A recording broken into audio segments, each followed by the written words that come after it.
Once upon a time in a faraway land, there was a farmer who owned a goose.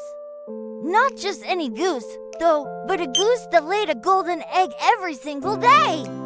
Can you imagine how rich the farmer would become with one single goose laying a golden egg every day? But one day, the farmer woke up and thought, I am getting pretty old and I can't take care of this goose for its entire life. And besides, I'm already rich enough from its daily golden eggs.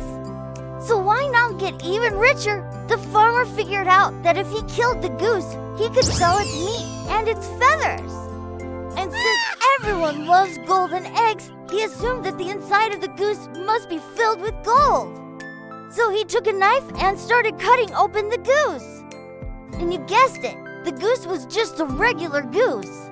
There wasn't a speck of gold inside of it.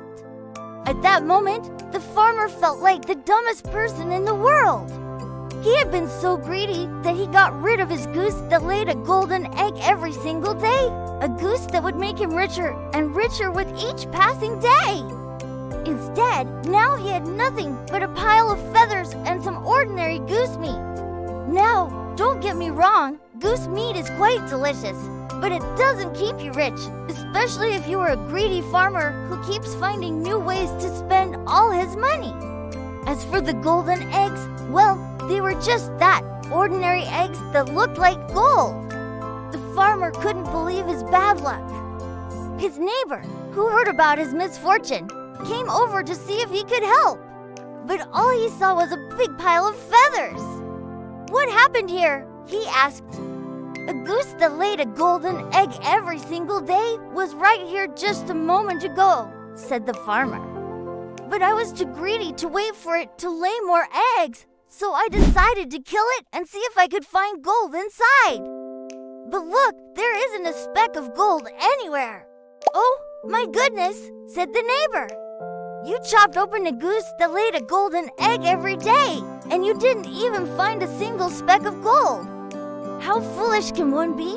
The farmer was so ashamed that he didn't even bother arguing. He knew his neighbor was right. He had been too greedy, too impatient to wait for the goose to continue laying its golden eggs. He had wanted to get rich quick, but instead he had gotten himself poor. As they were talking, the farmer's wife came out of the house holding a plate with a golden egg on it. Look, another golden egg, she said. I found it this morning. Where do you think it came from? The neighbor understood exactly where the egg came from, but he didn't say a word. Instead, he asked the farmer, how would you like to be rich, but not too rich, and still have your goose that lays a golden egg every day? What do you mean? Asked the farmer. Don't you see? Said the neighbor, if you had just been content with your simple life, you wouldn't have ended up with nothing. But now that you killed the goose, there's no use crying over spilled milk. Why don't we strike a deal? You give me the feathers and the meat, and in exchange, I'll give you back the golden egg. The farmer and his wife looked at each other. They couldn't believe how stupid they had been. If they had just been happy with their simple lives, they would have been much happier. But now they had nothing. And the neighbor wasn't going to give them the golden egg back without something in return. So the farmer handed over the feathers and the meat and took the golden egg back. From that day on, the farmer and his wife never killed any animal just because they wanted to get rich quick. And that is why we have this tale to remind us that greed leads to loss. Sometimes it is better to be happy with what we have rather than to greedy for what we don't.